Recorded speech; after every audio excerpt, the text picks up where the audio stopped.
Welcome to the Billable Mom podcast, led by attorney Cari Rincker, where we discuss working motherhood, but especially geared to professional mothers who are trying to juggle their time.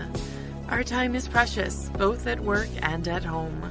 We talk time management and productivity hacks, the struggles of being a working parent, and provide a community where other billable moms are also trying to calm the chaos 6 minutes at a time.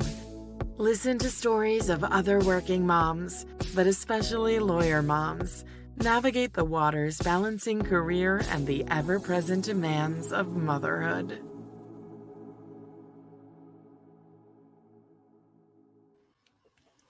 Hi, I'm Cari Rincker, and I'm the Billable Mom, and I'm really excited for today's conversation. We have Amber Miller in the house.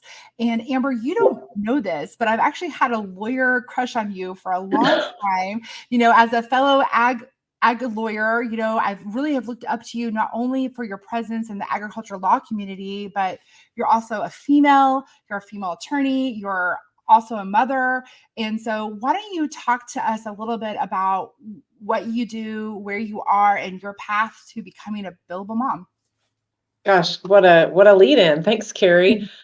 So excited to be with you. Thanks so much for the opportunity and the invitation. Amber Miller. I currently live in practice law in Lubbock, Texas.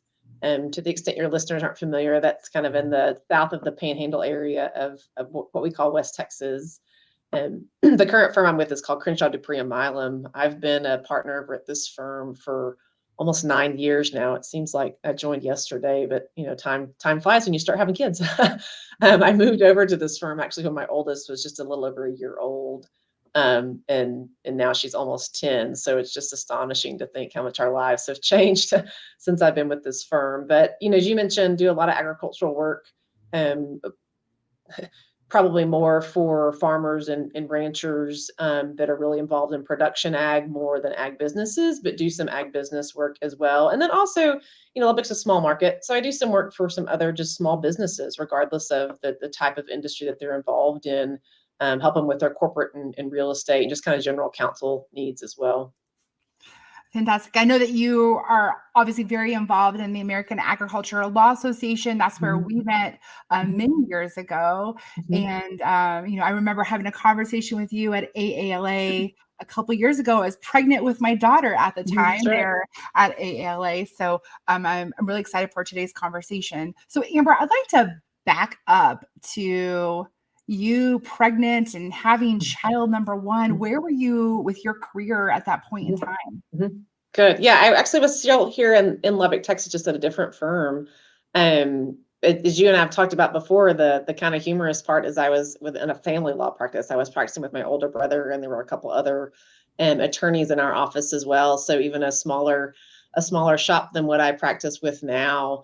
But I think just like any, new mom still felt the pressure to perform and thought that it wouldn't be a big deal. And so, kind of maybe made some very naive decisions in terms of maternity leave and how quickly somebody should go back to work. But yeah, I mean, it was a smaller market too. So I don't know if your listeners are in larger areas and maybe face some even more real pressures of work-life balance as they may be going into planning, a life that includes kids. And I know that had I still been in a big law firm in Houston, it might have looked a little different than when I was here in Lubbock. But I think, regardless of where you are, there's the excitement, but also the pressure of how you make it all work. Yeah, it says something that really brings up to me, because I know for myself personally, I way underestimated what it would mean to have a child, recover, deal with the new reality of my life. And I remember specifically, like, I set a trial for myself 2 months postpartum, and I was thinking like that's plenty of time, like, for me to come up and rebound and like be prepared for a trial. And in hindsight, I do not know what I was thinking. Like, right? Yes, And I know that we have talked about this before. Like, I'm such an achiever that I just did not think that motherhood and having a child would it would just, I could just deal with it, right? Sure. And it's a whole different ball of wax. And I'm Mhm. curious about how you navigated that maternity leave for you and your transition back to work. Probably not very well, to be real honest.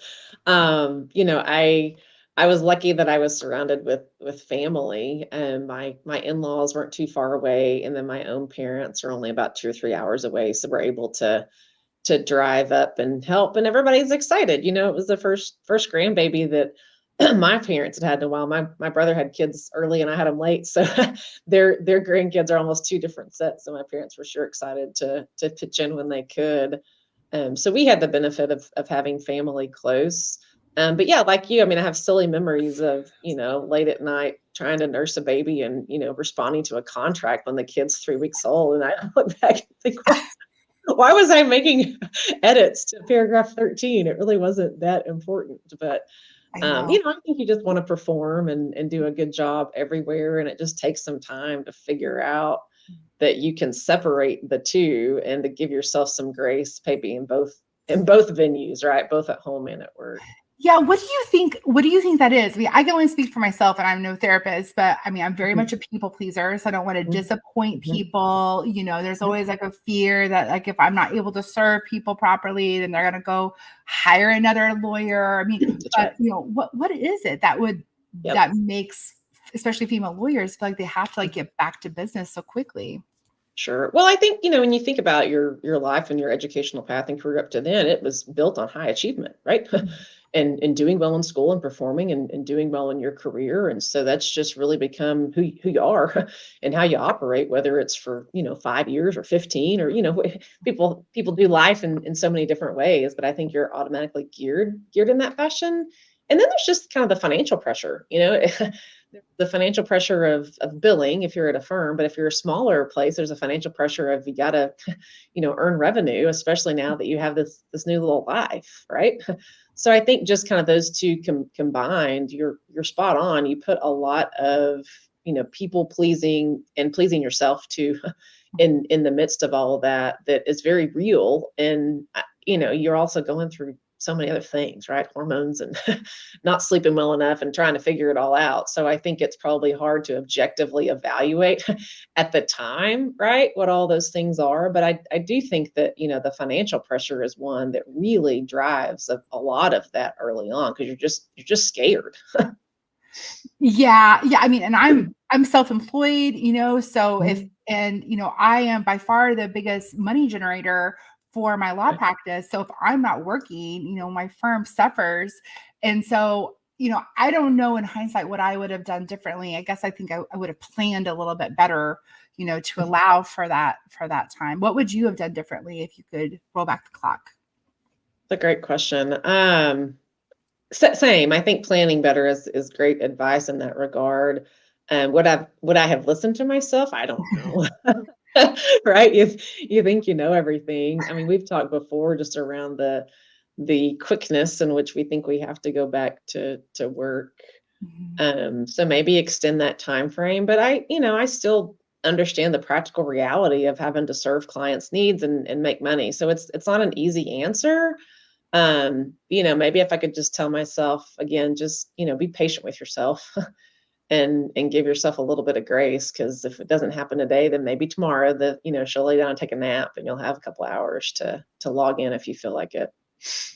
Yeah. Yeah, I remember those moments thinking like, as especially my daughter, I felt like I was like holding my baby for a month and I couldn't get anything done. And Right. I look back at that time and I miss it, right? Like Mhm. I wish I could just hold Mhm. my baby all day, and that's what I Totally. need to do. So it goes so quick, and I think that's a Mm. good advice to just be patient and realize that the work time will come. So Mhm. when you transitioned back to work, Amber, talk to me about how you navigated childcare. Yeah. So again, we had mentioned we had some family close, and so we were maybe able or required to rely on our moms a little bit. We had to start looking for daycares immediately. I think, the nurses in my OBGYN's office were the ones who alerted me that it's a pretty competitive atmosphere, if you will, in this market.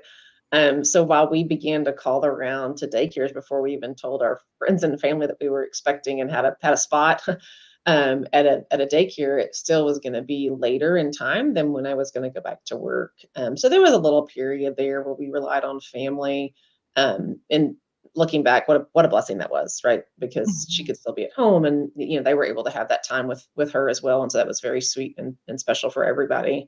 But yeah, then we were very lucky. We got into a lovely facility that kind of became our second home, and so just relied on that daycare environment for the entire time until she started public school. Yeah, that's great. So talk to me about also how you navigated breastfeeding and Mhm, lactation, if you feel mhm. comfortable doing so.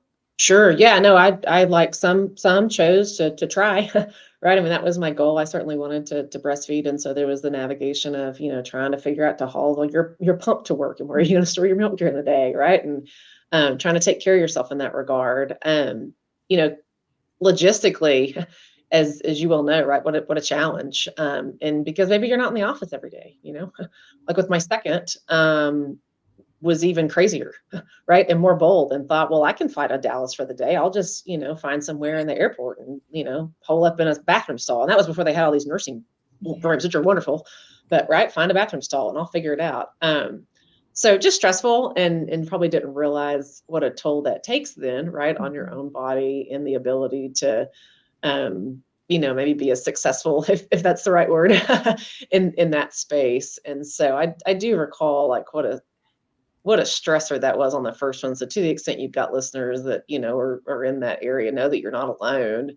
And it's no failure on your part. Everybody's different and you manage it differently. And, I had some girlfriends who said, I don't want any part of that at all whatsoever. I'm just gonna, use formula. And it doesn't matter, right? It doesn't matter. It's your choice. You need to do what you need to do to keep your kids fed. I mean, that just seems like 5 lifetimes ago for me now. Yeah. But do you think how real and how painful that was for a little bit, just in terms of thinking that, shoot, I wanted to last longer, to be able to nurse longer than I did, but there's just the physical and the practical reality for some folks that you just can't. Yeah, and I think women put so much pressure on themselves with Mhm, no mhm, matter where they fall, on their what their desires are. And like sometimes your body just doesn't cooperate. And I know mhm. it's for trying to work, it's Right, difficult. And right, so right. Because right, you're, if you're like me, you're like, well, I'm going to shut and lock the door. There's always we've got silly stories of guys and gals trying to haze you with the door shut, so that you're nervous about that. You want to come in, right? yeah. And then you're, silly trying to take advantage of the time. So you're reading an email or you're trying to respond to something on your computer. It's so brain is not focused on the task at hand. So that in and of itself is not the best way, I don't think. Yes, and then I've also had trouble for both of my children on like n not really having the white space in my calendar Mhm. to go take a break for 20 minutes, and so, Right, you know, right.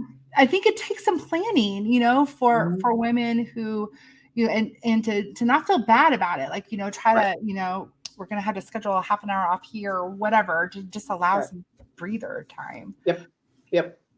Agreed. Agreed. So yeah, I again, I look back and think, oh well, I was stressing about things that didn't really matter in my brain today, 10 years later, but it really does, and I know it can be a stressor. So again, I would just say, to the extent it's helpful for your listeners, know that we've all been there. And if somebody tells you they got it all figured out and they're producing enough milk for 5 children, they're probably lying. So don't listen to them. So talk to me about your support system. I know that you talked about your families being a couple hours away, but did you also have support with your workplace and colleagues? Yeah, I mean, I think that's probably, lucky to be and live in. I'll give a commercial for Lubbock, Texas, right? Mhm. Lucky to live and practice here. Certainly kind of a family first environment, just in terms of the town. And so really did have good support and excitement of folks around, and other, partners at both places who'd had kids before, right? And get it and understand the deal. Men a little different than women, of course, right? But still had been a part of that and understood that there were, lots of different angles and pressures pulling on you. So yeah, I'd say I definitely have had a great support system in that regard. Um, lucky to say that I have, right? Yeah, that's great. So talk about your Um, transition with child number 2. How did that go? it went. It went. Somebody told us, like they probably told you, when you have your second, it's more than twice the work, and you roll your eyes and don't believe them until it happens, and you realize it's more than twice the work. But then you learn and discover every baby and kid is so different, right? Even when you do the exact same thing, they're so different. And so it was kind of starting all over again in some respects, and other things were much easier because we've been doing them for 2.5, 3 years. So it definitely was very different. The recovery from like having the baby was much easier for me, just because. But that's not going to be the case for everyone. But just luckily that helped, I think, kind of getting back to life, because you still have this other human, right, that you're supposed to be taking care of. So very grateful that the physical recovery for me was easier the second time around. And then yeah, you just kind of start learning how to juggle in ways that you didn't realize you could. So I know when we had talked previously, you had mentioned that your second child wasn't as good of a sleeper, which my first child, terrible sleeper. I was up with him 4 or 5 times in the middle of the night. I'm still up with him. I was up with him once last night, but and that can really take a toll on a working professional. And so tell us how you navigated that chapter. Yeah, as we joked about it, some days I feel like I still am. He's 6, and there are nights where I'm like, oh, you just crawled into my bed at midnight. Yes, you did. Yeah, I think that, we definitely had some sleep challenges for a good 12 to 18 months, with the sweet little sugar booger. And you just are more of a zombie than what you realize. I've had, jokes now with, a client that I work with for a long time of, hey, don't you remember we did, X and X transaction or document? And he's like, 4 or 5 years ago. And then we'll discover it was the fall of 2017. I'm like, no, I don't remember. In fact, I don't remember anything from that time frame. But I do think from a professional responsibility standpoint, right, to be more serious, really important to be honest with those around you. In the practice of law, to say, not whining, I'm figuring it out, and one foot in front of the other, but may need you to look over my shoulder, right, and make sure I'm not missing something here, because I am getting so little sleep. And so I think that's probably a weird conversation to have for some folks, because you don't want to admit you're weak or that you can't do your job. But I do think you've got to, it's like any condition, right, that may be plaguing you at a period of time. You got to be honest about it, and if you need help, to sure ask for it. I think that's awesome advice, because I feel like that female lawyers or female professionals, to be a little bit broader, I mean, we just want to feel, we want to give out this like superwoman presence, like we can handle it all. And I know for me, like asking for help is not me admitting weakness. Like I am, trying to put up the armor to do the best job that I can for my clients. So I mean, you and I are, neither one of us are solos, right? In a Right. traditional sense. So there's no Right. reason why, what advice would you give to an attorney who was a solo though, and didn't have a colleague to look over their shoulder? Yeah, I mean, the world's so different now, right? I mean, maybe it's a matter of you retain, somebody to help you on it if it's a very complex, transaction or project, some of the work that we do, or just be honest with the court and the other lawyers and ask for extensions on deadlines and or hearing dates, kind of thing, right? Now, some people are gonna be jerks, they'll give it to you. I get that. But you're gonna have to ask and try to be honest about it, and just give it, like we've talked about, give yourself some grace. And just know that, some days you're just gonna be tired, and maybe go take a nap instead of trying to, push the envelope and make a mistake in that regard. Yeah. So the name of the podcast is The Billable Mom. And I know that you and I are both in private practice, so we are billable. I know that the intro and the outro talks about calming the chaos 6 minutes at a time, but truly, we're billing 6 minutes at a time. So talk to me more about how you stay as focused and efficient with your day? I've got room to grow. Don't we all? I think that a lot of working moms that I talk to, we would agree that we're likely better now even than we were before, because you do have the pressure and know that, when you get home, you hit the ground running on the other much more important job, right? I mean, you're figuring out how your day was, and at this stage of my life, anyway, we're packing up to go to sports, we're getting back home and making lunches and bathing and shopping. There's all that that you have to do when you get home, and so you've kind of got a deadline by which you have to finish. In other words, I don't have the luxury necessarily of being able to stay until 7:30 to finish things I didn't get done during the day. So I don't have, knowing that, I really have to be more focused during the day. So I think sometimes ironically it is just the blessing and the beauty of knowing that you got your kiddos at home to see in the afternoon. And then, some days you're just distracted, right? And you got a bunch of stuff going on and they just don't go well. And I think that is, I love the title of this, and like we've had these conversations of, the 6 minute at a time billable. You just don't get that time back, right? Even if you're doing something really important, like you didn't plan for, taking the kid to the doctor, going picking them up from school because they got injured on the playground.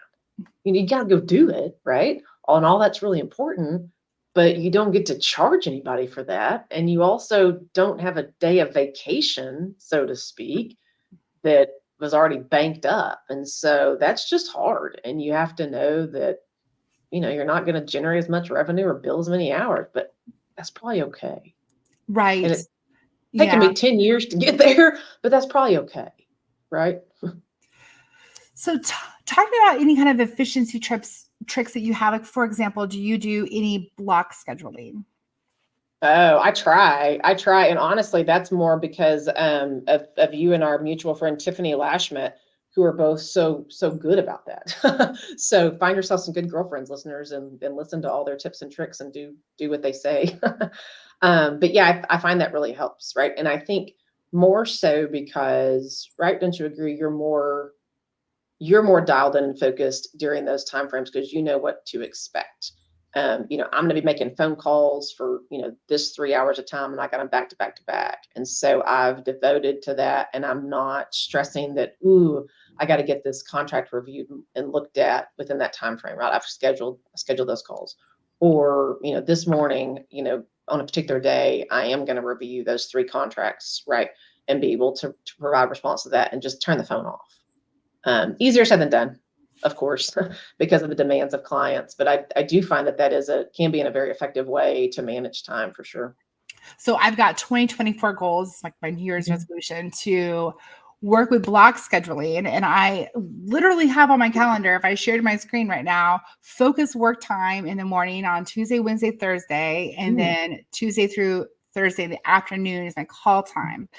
But putting it on my calendar, even if I'm color coded and making it all pretty, is one thing, but actually adhering to it is another. So how are you doing with that, or what tips do you have on like really keeping those times sacred?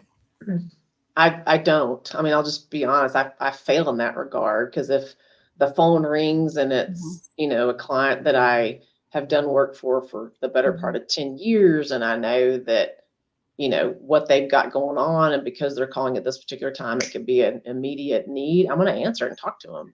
Right. So I just think that there's the practical reality of practicing law, and it isn't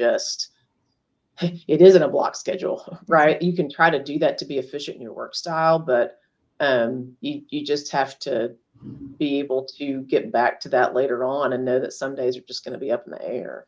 Yeah, I agree with you. Just last night, because I've got a big trial this summer on a farm divorce, and I went through my calendar and I just blocked out a bunch of like half days here and a whole day here for trial prep. And, I know that when it gets closer, I may or may not adhere to it, and I'm just going to try to do the best that I can. I know it makes my staff anxious whenever I block out whole days or half a days, because they want to book people in there. So I don't have, a guidepost here either, but then I'm just trying to do the best I can on here. Yeah, that's right. Yeah. And yesterday was a perfect example. Same here, like, had a couple hours in the morning and the afternoon in my mind, I had, kind of 5 different, whether it was a pleading, or contract or something to review and just provide some edits to, and things hit the fan, right, for a particular client. And they, came in and wanted to visit in the morning and then came back in the afternoon. But that was big. They had to. I mean, not not to delve too much, but right, it truly was an immediate emergency issue for that particular client, and so you just kind of have to adjust, right, and figure out, okay, well, I'm going to jam these other things that I did a couple last night, right, and I'm going to jam some in today, and just get it done. So that wouldn't be unique to your listeners. I think you learn that in law school, right, and as a practicing lawyer, whether you got kids or not. It's just now you've also got the the rest of your life and these little children that their schedules aren't gonna change. So you do have to keep those things in place on your calendar and adjust your work around those. So one of the biggest changes for me personally since having kids is that, I used to work a lot on nights, weekends, early in the Right. mornings, before I had kids. And, now I feel like my weekends are a little off limits because I want to be with them. I want to spend time with them. Right. And, but it's difficult for me to like find that quiet time to work. So, I know you do a lot, obviously, in transactional stuff. You have speaking engagements. Like when you need some quiet time to get stuff done, where do you sort of find it? Yeah. I don't know the answer to that. uh, my kiddos are getting old enough now that we can kind of have the conversation, right? Like, look, remember that movie you wanted to watch? Let's sit down and watch that, right? Because I know it's Saturday and mommy doesn't want to do it, but I've got a little bit of work I need to do. So let me go and do that work, and then you can watch that movie. And they think it's like freaking Christmas, right? Like, yes, we've been waiting to watch this thing, and she's going to let us. And she said we could have our favorite snacks. We try not to do that super often, right? But there are times when it's necessary, and you hate to say you're putting your kids in front of the TV for parenting, but maybe you have to do that. Yeah. Sometimes my husband's job is similar. I mean, we try to do a better job of having regular hours. And then we got a little family calendar where we put things on to kind of let each other know when we each might have a dinner, right, or be out of town or have those kinds of engagements. And so, planning life and food and all the things kind of on the weekends for the next week, we'll talk through some of those things. Some weeks are always better than others, of course, but kind of, hey, I'll go ahead and take the kids to do X, and then you'll have that quiet time to do what you need to work on. So for us, that's been a pretty decent way to take care of some of those weekend things. So I'm curious, in terms of the family calendar, are you like old school and use like a regular old calendar with a pen, or do you use an app or Google Calendar? What do you do? Yeah, no paper for sure. Everybody carries around an iPhone, at least we do, right? So we just use the iCloud calendar there and just kind of have a little family account, if you will, where we, they're color coded, right? Those are a different color. And we've got sports that are a different color now. And then, the challenging thing, we laugh at each other because we do real good of having work items on our work calendar. But if they mean we're going to be out of town, we also have to put it on the family one. I know that seems granular and silly, but it can make a huge difference, right? Right. Communication with each other in a particular week.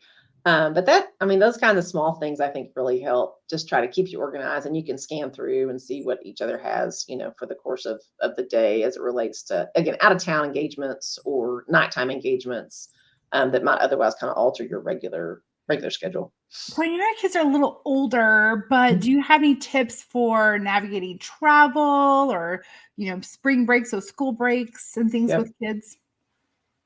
Yeah, buy a huge car because you have so much stuff, right? To the extent you're able to. You need to have Tiffany on travel. I always see her pictures, our friend Tiffany Lashmet, of how she puts her children in this airplane and they each have like one little bitty suitcase apiece. I have not achieved that efficiency yet with my children. I don't know that we ever will. But I do think that for us, for travel littles, here's one tip that we finally figured out a couple of years in is that, as a family, we're going to go somewhere for summer vacation. And you think at that age, you got the diapers and the particular snacks and the food and maybe all the supplies. There's likely a Walmart where you're going or a Target or whatever your store of choice is, right? they likely have an online order pickup. You fly into that town, you do your online order, you go by there and pick up your stuff, right? And then get to your hotel. It was a life changer for us. I'm sure you've already figured that out, but that really made a big difference to That's our so traveling. true. Yeah, that's so true. Absolutely. So, Amber, we're going to take a quick break here from our sponsor, and when we come back, I'd love to talk a little bit about your routine on a normal day. I'd love to hear about people's routines. This episode of the Billable Mom podcast is brought to you by Rincker Law PLLC, focusing in food, farm, and family. When I'm not a mother juggling two littles at home, I am the principal attorney of this nationally recognized law practice, where we believe that strong communities have both strong families and a food, fiber, and agriculture system. At Rincker Law, not only do we do family and matrimonial law, but we work with entrepreneurs and agriculture producers on business, estate, and succession planning. We are a client-focused, results-driven law practice. At Rincker Law, we also support other Billable moms, not only in the workplace, but also with clients, helping them live their dreams both in business and at home. For more information, visit us at www.rinkerlaw.com. Cari Rincker, food, farm, and family. All right, Amber, break it down for me. A typical work day, business day, school day. What does that look like for you? Yeah, to the extent there are anything typical, here's what we try. I'm up between 5 and 5:30.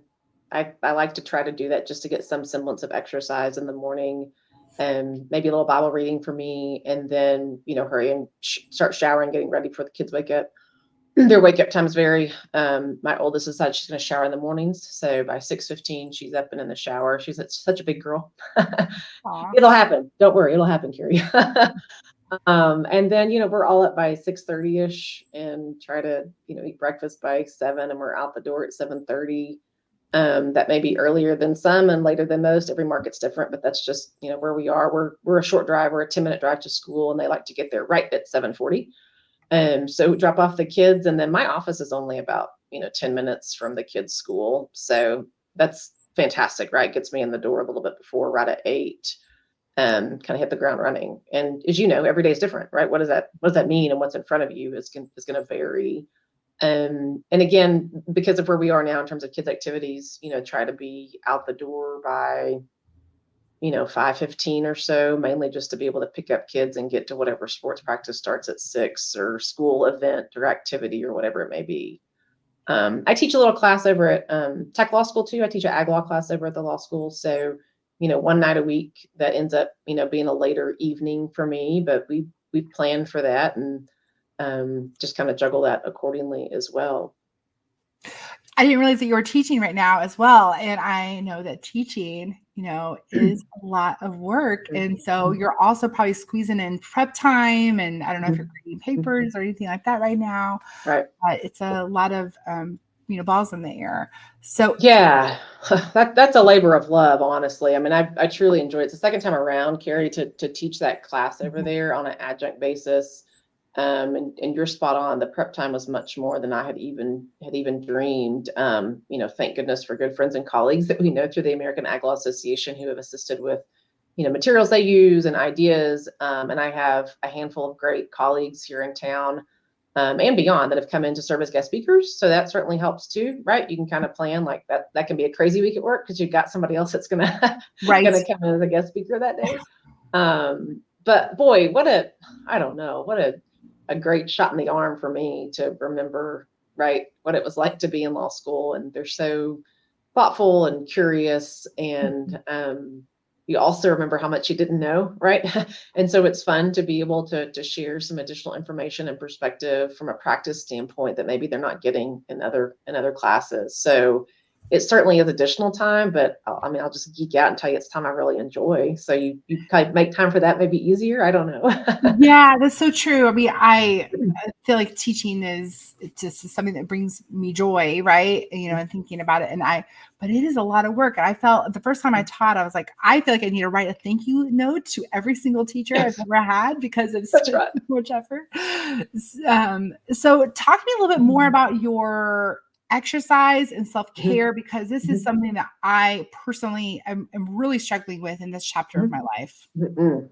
Yeah, yes, you are, and you will. That's what I'm going to tell you. I did too, and everybody does. And if they, tell you otherwise, they either don't have a job or they're lying. Because it's hard, right, to get it all in. And even today, I mean, I say that's our daily schedule. You and I talked recently, and I said today wasn't one of those days, right? I sure wasn't getting up to move my body, and you're sure going to have that. And shoot, my goals are different now, right? I mean, we joked, you used to have these like awesome races or some kind of, physical challenge that you were training for. I'm not there anymore, just from an age standpoint, probably. But more just a, hey, we've got to have some physical exercise to, feel good and keep healthy, just truly to stay in good health for my family, right? And to be able to move and I guess my clothes still fit. I don't really know. Maybe there's still the vanity associated there. But finding time and just set something practical. If is it 3 days a week, including the weekends? Cool. Right? Is it 4 days a week? Is it 7? Probably not. But set yourself, a reasonable goal there, I think, is the most important thing. And if it's 3 days a week and you happen to get 4, high five yourself.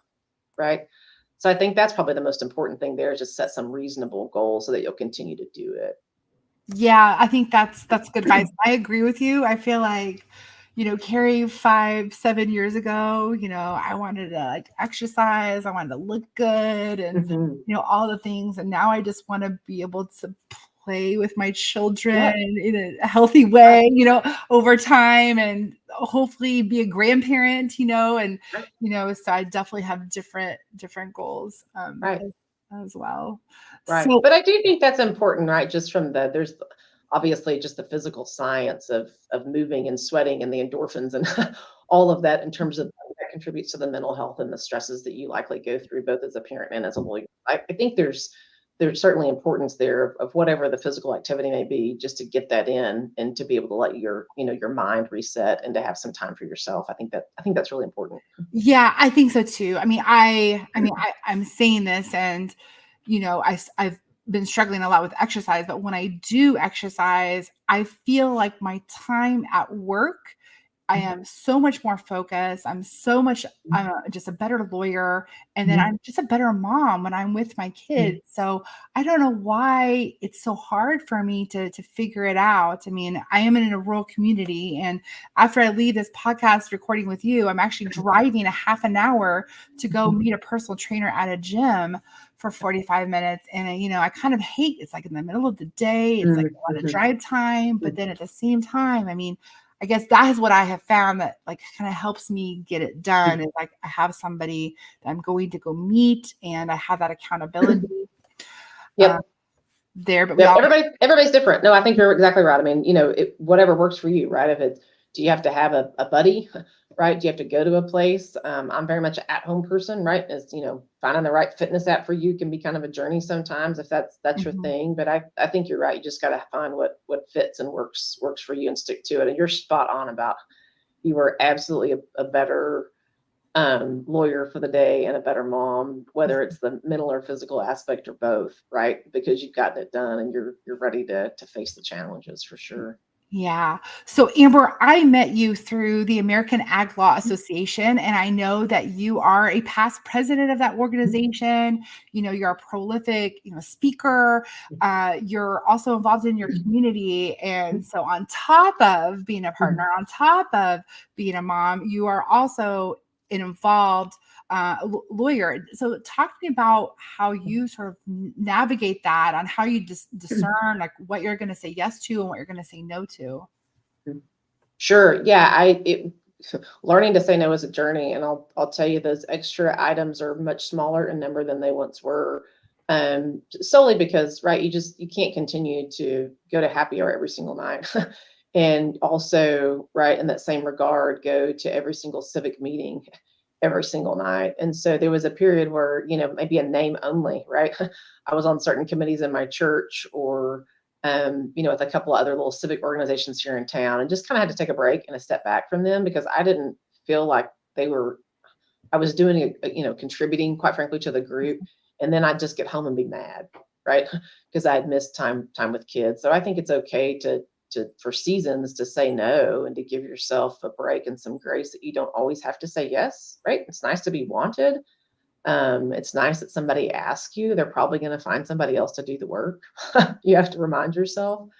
At the same time, we've had the conversation of just the kind of the mental, emotional, spiritual boost that a lot of those additional activities can give you, right? The interaction with other adults, you get to meet friends, right?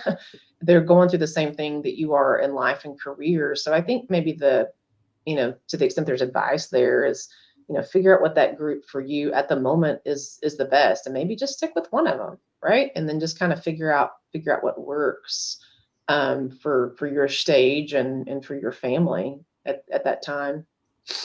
And, and I also mentioned, I think that you said that you have a group of girlfriends that you meet with, quarterly. Do you want to talk a little bit about, your social life and how you navigated that on top of everything? Yeah. I mean, your social life certainly changes once you have kids, right? Because you become friends with the moms at the daycare drop off, and then you become friends with the moms on the soccer team or the Little League baseball team, and that's wonderful, right? Because but for those experiences with your kids, you might not have known those people, and they can become very special people. But yeah, you're right. The girlfriends that you mentioned, one gal I actually went to college with, so we've known each other for over 20 years. And the other gal had moved to Lubbock and happened to be we were members of the same sorority, but she was from a different campus. So we've all gotten to know each other in an alumni group here in Lubbock. And just different, we're similar ages, but probably have different stages of life in terms of family dynamics and where we each are. And so we just knew that based on our work and family schedules, that once a quarter doesn't sound very often, but that was going to be, our cadence. And so we would commit that at least once a quarter we get together, and it's fun. It's dinner, drinks. Sometimes we invite significant others, sometimes we don't. And so we really cherish that time. And I think that's really important, right? To keep those girlfriends in your life so that you can just chat and visit about what's going on. And like you say, still have a semblance of a social life. Yeah, I think it's hard sometimes to make that time, and I feel like I have to plan it with my friends, even if it's like, hey, we're going to meet up in 2 months at this particular time. But, I really find that my life has so much more depth when I'm able to do that. I mean, of course, childcare, navigating all of that, too. But, and I know that you had said this, but I think it's also important for our kids to see that we're putting those relationships in a priority as well, so. Absolutely. No, completely agree. And they see and know that you have friends too. And that, making good friendships is important and taking time for friends is important. And then it allows them to grow, right? I've told you, I joke, my kids love my babysitters and they're so excited when they show up. And that's a really exciting thing and time for the kids to have a babysitter and feel like they're growing up themselves and that you trust them to, be at home with somebody else. So those can be really special times for the kids too. Yeah, that's a good point. Because I remember as a child having these special, fun babysitters that would only come every once in a while. And it was a real treat, as a kid. Mm-hmm. So, of course, I'm not trying to say to always, use babysitters. For sure. But no, that's right. Yeah, you can definitely go too far to the extreme of, right. Our kids aren't going to slow us down. We're going to do what we want to 5 times a week. Mm-hmm. I don't want to advocate for that, but I do think that there is a balance there in terms of continuing to, make time for your spouse, your significant other, your friends, or whatever it might be. And as that works in your life, it may be literally once a quarter, right? Right. Absolutely. So Amber, I so appreciate you coming on to the podcast. Where can our listeners connect with you? Do you want to list your contact information for them? Yeah, absolutely. I'm happy to, I don't know how you do that in your podcast, if you have show notes, but happy to share that contact information with you, and happy to visit or connect with folks or any of your listeners anytime. Sure. All right. Thank you, Amber. I really appreciate your time today. Thanks, Cari. Thank you for listening to another episode of The Billable Mom. At The Billable Mom, we don't pretend to have the answers, but instead have all the questions. Please find us on social media and join the conversation at The Billable Mom on Instagram, Facebook, Twitter X, Pinterest, and YouTube. We also have a Facebook group where like-minded billable moms find solidarity and provide a resource to one another. You can learn more about the Billable Mom and our picks for juggling work and motherhood at www.thebillablemom.com. You can also connect with Cari Rincker directly on social media at Cari Rincker. Until next time, let's calm the chaos 6 minutes at a time.